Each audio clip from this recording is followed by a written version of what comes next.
52년경 겨울이었습니다. 로마 황제는 군인들을 비롯한 모든 공무원들은 이교 신전에서 제사를 드려야 한다는 칙령을 발표했습니다. 그 칙령에는 제사를 드리지 않는 사람은 그 직분을 잃을 뿐만 아니라 사형을 당할 것이라고 적혀 있었습니다. 지난 300년 동안 무적의 사단이었던 시비사단의 대장은 자기들의 부하를 불러놓고 그 칙령을 읽어주면서 말합니다. 시비사단 군사들이여, 여러분은 여러 전투에서 용기를 보여주었습니다. 이제 우리는 황제의 법에 순종함으로써 제국의 가이사에게 충성을 다하는 데 앞장섭시다. 내일은 우리 사단이 신들에게 제사를 드릴 것입니다. 얼마 뒤 2명의 군인이 장군을 찾아와서 시비사단에는 40명의 그리스도인들이 있는데 그들은 이교신에게 제사를 드리지 않을 것이라고 알려주었습니다. 그랬더니 장군은 화를 내며 말합니다. 그들에게 이렇게 전하시오. 만약 제사에 참여하지 않는다면 무기를 압수당하게 되고 그 직책에서 쫓아낼 것이고 죽임을 당하게 될 것이고 그리하고 깊이 생각하고 좋은 쪽을 선택하라고 그렇게 전하시고 그날 밤 진영에서 40명의 그리스도인들이 모여 시편을 읽고 찬송을 불렀습니다. 다음날 아침 그들이 제사 참여를 거부하자 처형하라는 장군의 명령이 떨어집니다.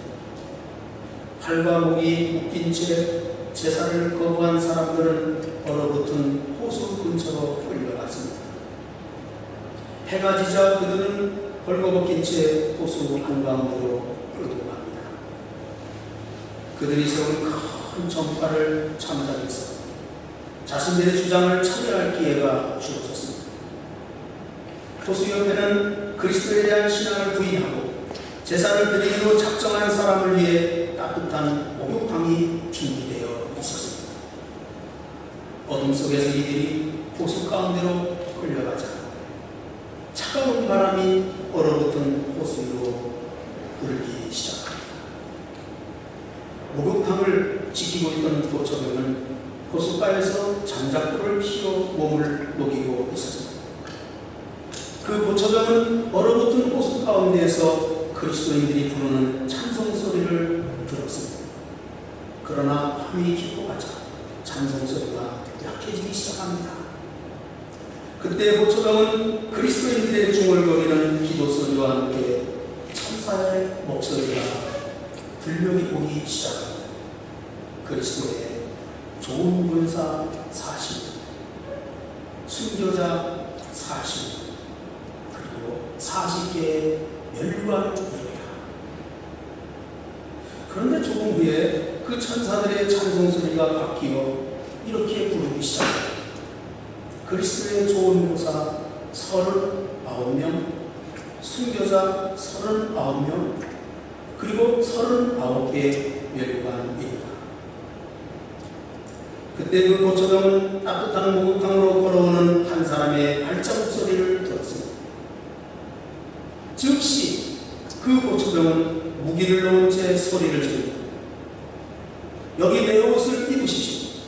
내가 당신을 대신하겠습니다. 그리고는 그 보초병은 옷을 벗고 벌거벗은 채로 얼어붙은 호수 가운데를 향해 뛰어갔습니다. 뛰어가면서 그는 다음과 같은 노래를 부릅니다. 그리스도의 좋은 군사 40, 순교자 40, 그리고 40개의 멸류관이다. 다음날 아침 장군은 제수들을 끌어내라고 명했습니다. 얼어 죽은 시체들이 호수 한가운데 쌓여 있었고 그 가운데는 보초병의 시체도 있었습니다. 그가 주님을 아는 것은 짧은 순간이었지만 그는 주님을 위하여 자신의 목숨을 바쳤고 주님의 품에 안기었습니다. 그리스도 예수의 좋은 명사의 마지막 모습입니다. 오늘 성경은 우리 그리스도인들을 일컬어서 좋은 병사라고 칭합니다. 그리스도인들의 정체성을 말합니다. 자신의 정체성을 깨달아 하는 것은 매우 중요합니다. 오늘날 우리가 겪는 혼돈은 내가 누구인가를 모르는 데서 오는 혼란입니다. 정작 나 자신이 누구인가에 대해서는 깊게 생각하지 못한 채 살아가고 있습니다.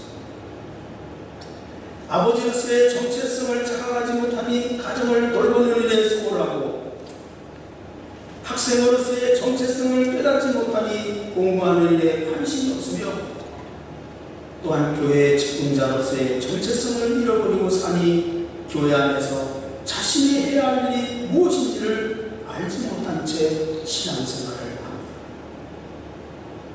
이런 정체성의 혼란은 자신의 삶에 대한 회의를 갖도록 만들고 다른 것에 기웃거리게 하며 결국 자신의 자리를 이토롭게 만들 뿐입니다. 사도 바울의 제자 디모데 역시 정체성의 혼란을 겪고 있었습니다. 자신이 목회자로서 부르심을 받았다는 것에 대한 회의를 가지기 시작합니다. 하나님으로부터 부여받은 자신의 은사에 대한 갈등의식을 가지고 사명을 감당하는 것에 대한 강한 두려움이 엄습되고 주의 종이 된 것에 대한 부끄러움도 없지 않아 있었습니다. 고난을 받을 것에 대한 걱정이 앞서기 시작합니다. 그리고 하나 둘씩 핍박을 견디지 못하고 떠나가는 동료들에 대한 안타까움이 복합적으로 작용을 해서 자신의 소명과 사명에 대한 정체성으로 인해 깊은 갈등을 겪고 있었습니다. 이에 대해 사도 바울은 하나님이 우리를 구원하사 거룩하신 소명으로 부르심은 우리의 행위대로 하심이 아니요 오직 자기의 뜻과 영원전부터 그리스도 예수 안에서 우리에게 주신 은혜대로 하심이라고 디모데후서 1장 6절을 통해서 말씀하십니다. 다시 한번 디모데에게 너의 정체성을 확인하라고 권면하고 있습니다. 이것이 바로 디모데서를 기록한 목적이기도 한 것입니다. 즉 내가 어떻게 구원함을 받았으며 왜 부르심을 받았는지 그리고 무엇을 하라고 하나님께서 불러주셨는지를 다시 한번 깨달아 알는 그런 말씀이 담겨져 있는 것입니다. 디모데의 갈등은 곧 저와 우리 성도들의 갈등이기도 합니다. 하나님께서 왜 나를 불러주셨습니까?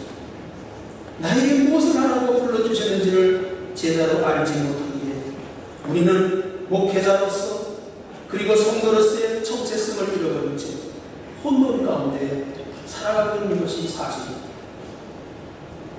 이렇게 혼돈 가운데 있는 우리를 향하여 사도 바울은 이렇게 명령합니다. 너는 그리스도 예수의 좋은 병사로 부르심을 받은 것이라 분명하고 정확하게 우리의 정체성을 밝혀주고 있다는 것입니다. 우리는 그리스도 예수의 좋은 병사입니다. 그렇다면 성경에서 말하는 좋은 병사는 어떤 그리스도인들을 일컫고 있습니까? 사도 바울은 본문을 통해서 세 가지 비유를 들어서 성도의 삶 정체성이 어떠해야 하는가를 이해하기 쉽게 강조하며 우리에게 알려주고 있습니다. 첫째는 병사의 삶의 모습입니다. 사도 바울은 디모데로 하여금 그의 신분과 성도의 신분이 그리스도 예수의 병사임을 깨우쳐 주었습니다. 바울은 자주 성도들을 군인에 비유한 것을 보게 됩니다. 에바브로디도를 함께 군사된 자라고 표현했습니다. 아키프를 일컬어서 병사라고 표현했습니다. 그렇습니다. 우리 믿는 자들은 세상의 악과 유혹, 각종 이단 사상, 악령들과 싸우는 주님의 병사들입니다. 사도 바울은 디모데가 예수 그리스도의 좋은 군인으로 자기와 함께 고난을 받으라고 요청하고 있습니다. 한번 따라서 해봅시다. 고난을 받으라. 병사는 고난을 강 강한 병사가 되어야 한다는 것입니다. 이 고난을 받으라는 말은 적극적인 자세로 고난을 참고 견디라는 의미가 담겨져 있습니다. 군인이 제일 먼저 받는 고난은 훈련받는 고난일 것입니다. 평범한 시민이 군인이 되기 위해서는 훈련소에 들어가서 고된 훈련을 받아야 합니다. 훌륭한 군인이 되느냐 못 되느냐는 전적으로 훈련에 달려 있습니다. 똑같은 사람이 사병 훈련을 받으면 사병이 되고 장교 훈련을 받으면 장교가 됩니다. 여러분, 훈련소에 가면 PRI 훈련이라는 훈련이 있습니다. 한마디로 피가 튀고 알이 베이고 이가 갈리는 그런 모진 훈련을 상징하는 말입니다. 이런 훈련을 통해서 어떤 고난도 극복하고 적을 무찌를 수 있는 군인으로 빚어집니다. 그리고 훈련이 끝나고 차대 배치를 받으면 또 많은 고난이 기다리고 있습니다. 그러면 쫄병으로 고참들을 섬겨야 하고 때로는 불침범도 서야 하고 온갖 험한 일을 다 감당할 수밖에 없습니다. 전쟁이 일어나게 되면 죽음을 무릅쓰고 원수와 더불어 끝까지 싸워요. 이처럼 우리 믿는 사람을 일컬어 그리스도의 좋은 몸병사라고 말씀하고 계신 것은 고난을 사랑하라는 것입니다. 여러분, 금년 한 해도 여지없이 고난은 우리에게 다가올 것입니다. 고난이 없으면 얼마나 좋겠습니까? 환난과 시련도 없으면 얼마나 좋겠습니까? 실패도 없으면 얼마나 좋겠습니까? 그렇지 않다는 겁니다. 주님의 좋은 공병사들은, 그리스도 예수의 병사들은 이 땅에서 고난을 각오해야 된다는 겁니다. 그 고난 속에 숨겨진 하나님의 축복이 있기 때문입니다. 여러분, 환난을 피하지 마십시오. 고난을 감수하시기를 주님의 이름으로 축원합니다. 그리스도의 강한 군사로서 이 고난을 견디기로 각오한다면 너희 고난을 감당할 수 있는 능력을 주님이 주실 뿐만 아니라 고난을 극복해서 승리하는 삶의 은총을 반드시 허락해 주실 줄로 믿습니다. 질병을 통해서 고난이 왔습니다. 물질 때문에 환난이 여러분에게 찾아왔습니다. 남 모르는 근심, 걱정, 염려이 나를 떠나지 않고 나를 참으로 인생살이 피곤하도록 만듭니까? 주님과 함께 고난을 각오하는 예수 그리스도의 좋은 병사들이 되시기를 주님의 이름으로 축원합니다. 반드시 주님이 승리하도록 축복해 주실 줄로 믿습니다. 두 번째는 운동선수의 삶을 통해서 우리에게 설명해 주고 있습니다. 본문 5절의 말씀을 보시기 바랍니다. 경기하는 자가 법대로 경기하지 아니하면 승리자의 관을 얻지 못할 것이다. 그렇게 말했습니다. 헬라 로마 시대에는 4년에 한 번씩 올림피아 경기가 있었습니다.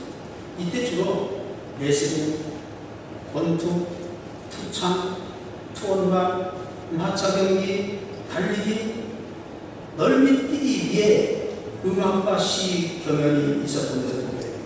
그런데 여러분, 이 경기에 참석하려면 최소한 6개월 이상의 훈련을 받아야 했습니다. 1개월이 모자라도 출전할 자격이 주어지지 않았습니다. 또 당시 모든 경기에는 엄격한 규칙이 있었습니다. 경기자가 정해진 규칙을 어기면 그 자리에서 여지없이 탈락되고 마는 것입니다. 규칙 없이는 월계감도 없다는 말이 속담처럼 되었습니다. 이처럼 경기자가 법대로 경기하지 않으면 멸관을 얻지 못했다는 것입니다. 그래서 선수들은 규칙을 지키며 챔피언이 되기 위해서 피나는 훈련을 받아야 했습니다. 이 훈련이 얼마나 혹독했는지 훈련하다가 죽은 사람도 많이 있었다는 것입니다. 여러분, 요즘도 세계적인 챔피언이 되기 위해서 피나는 훈련을 하는 것을 보게 됩니다. 얼마 전에도 우리나라 국가대표 선수가 무리하게 체중을 줄이다가 그만 현장에서 죽고 말았습니다. 선수촌에서는 더 이상 연습을 할 수 없다는 한계 상황에서 10분을 더 연습하라는 그런 말이 유행한다고도 합니다. 여러분, 그래야 법대로 경기하여 멸관을 차지할 수 있다는 것입니다. 운동선수들의 최종 목표는 멸관을 쓰는 데 있는 것입니다. 여러분, 성도도 마찬가지입니다. 금년 안에 축복을 체험하기 원합니까? 하나님 안에서 그리스도 안에서 베풀으시는 승리를 체험하기 원합니까? 그리고 하나님 약속하신 말씀이 나를 향한 약속으로 축복으로 체험하기 원합니까? 그렇다면 운동선수와 같이 법대로 질서를 지킬 수 있는 여러분들이 되시기를 주님의 이름으로 축원합니다. 여기서 법대로 한다는 말은 규칙대로 하나님 말씀대로 순종하는 삶을 의미합니다. 여러분 그리스도인이 되었습니까? 그렇다면 말씀을 따라 살아야 합니다. 그 말씀이 나를 이끄는 삶을 살아야 합니다. 매일 변화되고 매주마다 변화되고 매달마다 새로워지는 은총을 지켜야 되는 것입니다. 그리고 그 말씀이 지식으로만 복박해서는 안 된다는 겁니다. 그 말씀이 생명에 대해야 할 줄로 믿습니다. 가정이 얼마나 중요한지 모릅니다. 그 목표를 달성하기 위해서 그리스도인들에게서는 가정이 더욱더 중요한 거죠. 수단과 방법을 가리지 않고 목표만 달성하면 된다는 그런 잘못된 사고에서 벗어나야 됩니다. 하나님 말씀으로 돌아와야 할 줄로 믿습니다. 그리스도 예수의 좋은 병사는 바로 법대로 경기하는 병사가 되어야 축복을 축복답게 체험하게 된다는 말씀입니다. 세 번째로는 농부의 삶을 통해서 우리에게 설명해 주고 있습니다. 여러분 본문을 읽지 않았지만 6절의 말씀을 보십시오. 수고하는 농부가 곡식을 먼저 받는 것이 마땅하니 농부들은 겨울 동안에 준비하느라고 수고가 많습니다. 봄이 오면 밭을 갈고 거름을 주어야 합니다. 준비가 다 되면 파종을 해야 됩니다. 여름 내내 쉬지 못하고 피지땀을 흘려가며 힘을 내고 잡초를 뽑아주어야 합니다. 거름을 주고 물을 대어주어야 합니다. 그래서 농부들은 해수욕이나 등산 같은 것은 꿈도 못 꿉니다.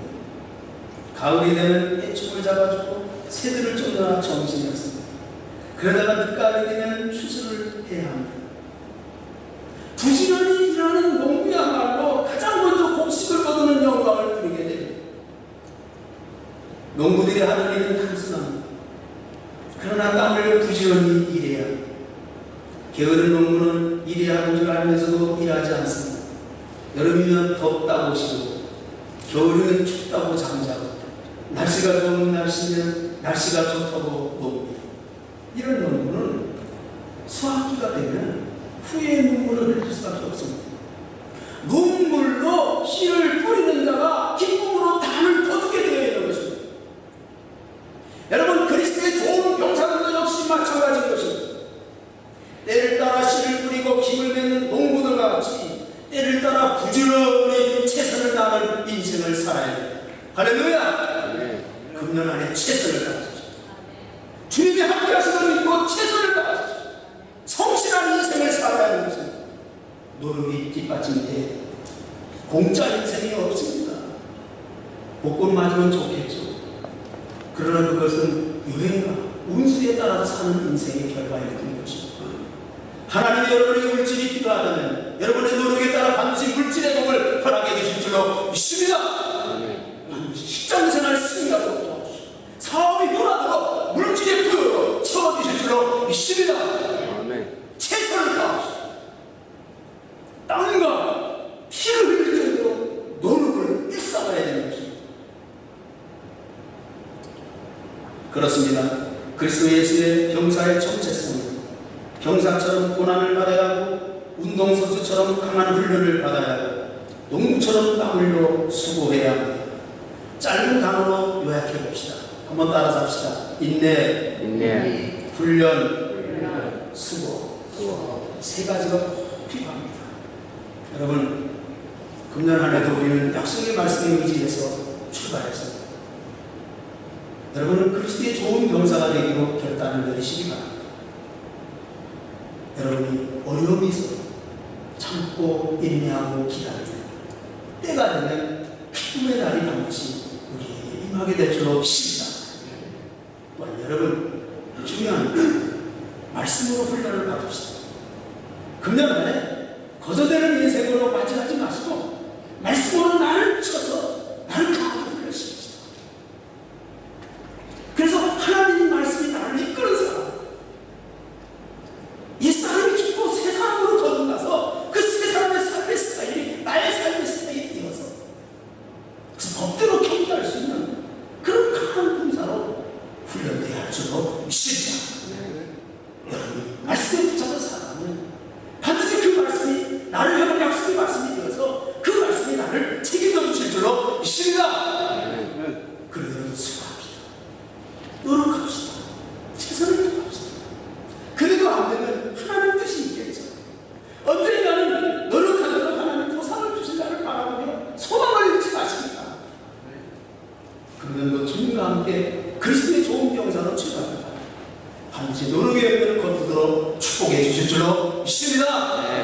이런 하나님의 은혜가 금년 안에 있습니다. 여러분 가운데 차고 넘쳐서 여러분의 직장생활이 복되고 여러분의 사업장이 정말 하나님의 축복으로 복이 넘쳐 흐르고 여러분의 인생이 성공적인 인생에 대해서 하나님께 영광, 자신에게 축복, 자손들에게 복을 유산으로 물려주시는 복된 한 해, 정말 승리의 한 해, 약속의 한 해가 되시기를 예수님의 이름으로 축원합니다. 기도하겠습니다. 하나님 감사합니다. 그리스도 예수의 좋은 군사들이 되기 원합니다.